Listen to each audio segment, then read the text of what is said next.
Imagine, if you will, a warm spring day in 473 AD in the bustling streets of Rome, where politics and power games shaped the destiny of the empire.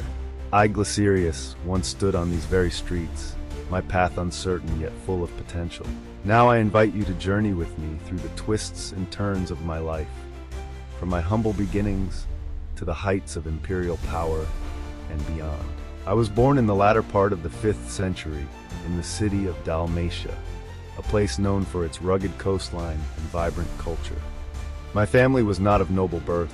We were commoners, but we had a deep-rooted pride in our heritage and a strong sense of duty to the Roman Empire. My father was a soldier, and from him I inherited a sense of discipline and a fascination with military strategy. My mother, a woman of great intellect and compassion, ensured I received a solid education, which included the classics, philosophy, and rhetoric. My childhood was a blend of rigorous training and intellectual pursuit. I spent countless hours studying under the guidance of learned tutors, honing my mind while also learning the art of warfare. I was particularly captivated by the tales of great Roman generals and emperors, dreaming of one day making my mark on history. Little did I know, these dreams would become reality, albeit in ways I could never have imagined. Life in Dalmatia was challenging. The region was often the target of barbarian raids, and this constant threat shaped my early years. I learned to be vigilant, to anticipate danger, and to act decisively, traits that would serve me well in the political arena of Rome. As I grew older, my aspirations grew bolder. I sought out opportunities to prove myself, to rise above my station, and to serve the empire in a greater capacity. This journey would take me far from home, into the heart of Roman power and intrigue. But as I stood on the cusp of adulthood, I was unaware of the trials and tribulations that lay ahead. The stage was set, the players were in position, and destiny was calling. My story was just beginning, and the path to the throne was fraught with peril and promise. In the next part, we'll explore how I navigated the treacherous waters of Roman politics and ascended to the highest office in the land. The road was not easy, and powerful enemies sought to thwart my ambitions at every turn. But as you will see, determination and fate had other plans for me.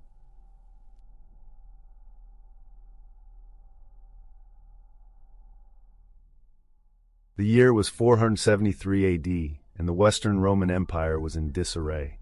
The death of Emperor Olybrius had left a power vacuum, and chaos threatened to engulf Rome. It was in this turbulent time that I found myself thrust into the center of the political maelstrom. Gundobad, the powerful general and nephew of the infamous kingmaker Ricimer, saw potential in me. He believed that I could bring stability to the empire, and so on March 5th, 473, he proclaimed me emperor. It was a day of mixed emotions, pride at my newfound status, but also trepidation at the immense responsibilities that lay ahead.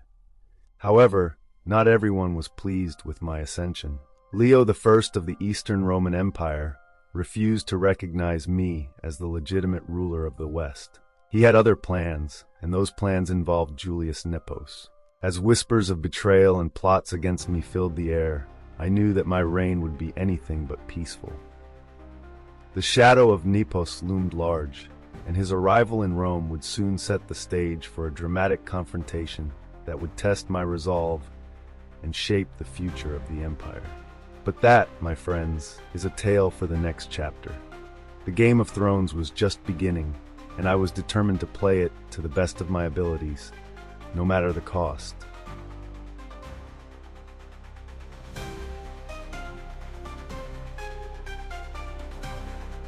My time as emperor, though short-lived, was far from uneventful. My reign saw me grapple with both external threats and internal politics, a delicate balancing act that tested my resolve at every turn. One of the most significant challenges I faced was the looming threat of an Ostrogothic invasion. These formidable warriors were poised to descend upon Italy, bringing chaos and destruction in their wake. It was up to me to avert this disaster. Through careful negotiation and strategic diplomacy, I managed to divert the Ostrogothic threat away from Italy and towards Gaul. This maneuver not only spared Italy from immediate devastation, but also bought the empire precious time to regroup and strengthen its defenses.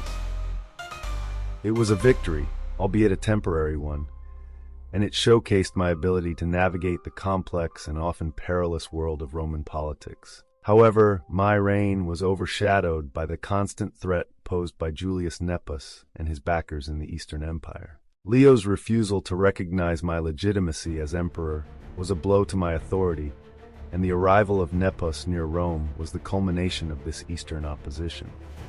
The decision to surrender without a struggle was a calculated move, one that I hoped would preserve some semblance of stability and prevent further bloodshed. But in the eyes of many, it was seen as a sign of weakness.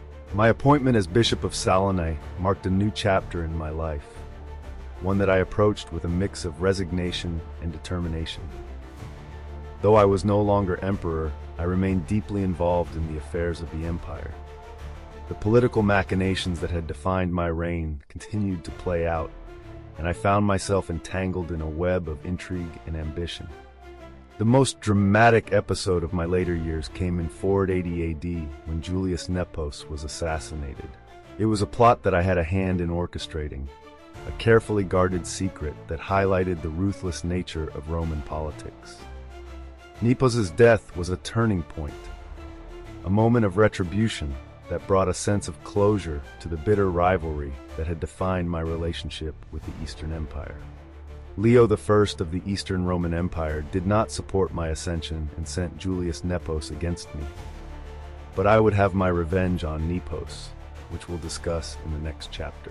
In the next part, we'll explore the final years of my life and my eventual death. The culmination of my plans and the lasting impact of my actions will be revealed, shedding light on the legacy I left behind. Join me as we uncover the concluding chapters of my story and the mark I made on the empire I once ruled.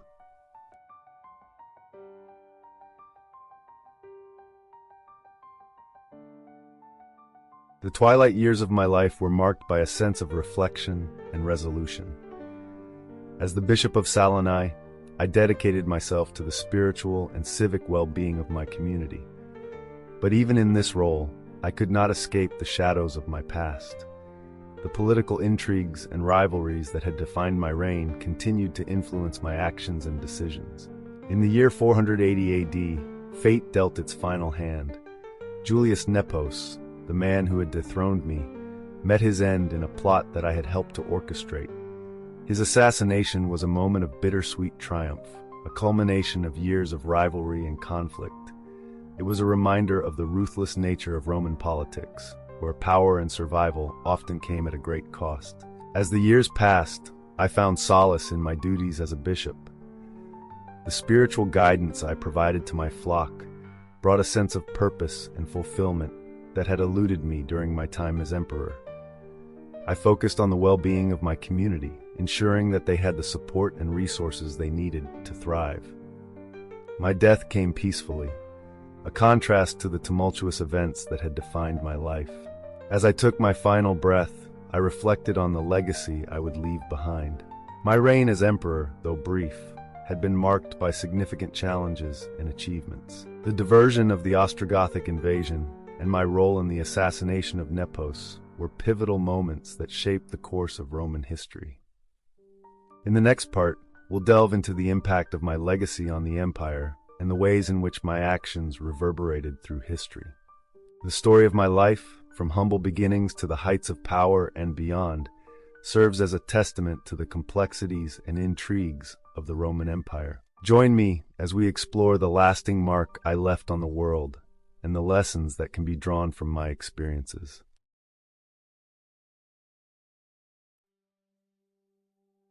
The legacy I left behind was one of complexity and contradiction.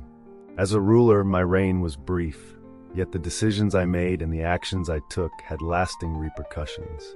The diversion of the Ostrogothic invasion to Gaul was a significant achievement, showcasing my diplomatic skills and strategic acumen. It bought the Western Roman Empire precious time, delaying the inevitable collapse that would come in the years following my death. My role in the assassination of Julius Nepos was a darker aspect of my legacy. It highlighted the ruthless nature of Roman politics and the lengths to which individuals would go to secure power and influence. This act of retribution, while bringing a sense of closure to my rivalry with Nepos, also underscored the precariousness of life in the Roman political arena. In the eyes of some, I was a usurper who had no rightful claim to the throne. In the eyes of others, I was a capable leader who navigated a difficult and treacherous period in Roman history with skill and determination.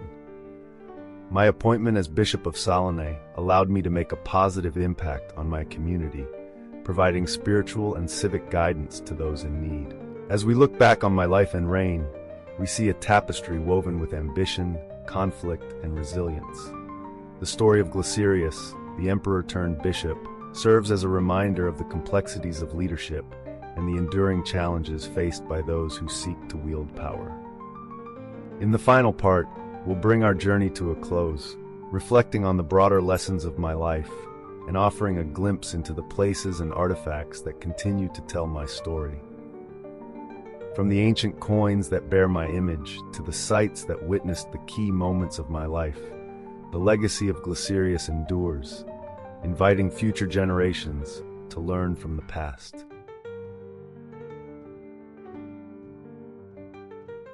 My journey from the rugged landscapes of Dalmatia to the heights of imperial power and the peaceful role of a bishop was one marked by triumphs and tribulations. As we conclude this story, I invite you to explore the sites that played pivotal roles in my life and reign. Visit Salonae, near modern-day Split, Croatia, where I spent my final years as a bishop. Walk through the ruins of ancient Rome, where the echoes of history whisper tales of emperors and intrigue. For those with a passion for history, the ancient coins that bear my image, such as this example, are treasures waiting to be discovered. These relics of the past offer a tangible connection to the events and people that shaped the Roman Empire. Collecting these coins is not just a hobby, it is a journey through time, a way to hold history in your hands. Thank you for joining me on this journey through my life. Our channel, known as the Renaissance Spirit, is dedicated to the pursuit of a just, equitable, and humanitarian world. We explore topics ranging from history and politics to religion, personal development, society, culture, social and environmental justice, and the liberal arts and sciences, including ancient Rome and the Roman Empire, a fascinating lens through which to view the modern world. These topics are perfect for the true modern polymath. The Renaissance ushered in a golden age of knowledge, bridging the wisdom of the past and the discoveries of the future. It gave birth to the Enlightenment and the Age of Reason. Embracing truth, knowledge, and a compassionate understanding of humanity and our shared history opens the world to each of us, individually and collectively, improving humanity and making us better stewards of the earth and to each other. The Renaissance spirit is more than just a philosophy or style. It's a way of living, learning, growing, and thinking. Please subscribe, turn on notifications, and share our channel. If you're eager to explore and experience what life has to offer, you'll enjoy the other videos on our channel. Take a moment to peruse them and let me know in the comments what you find most valuable and what other topics you'd like us to cover. But first, take the quiz to see if you embody the Renaissance spirit. Live the Renaissance spirit.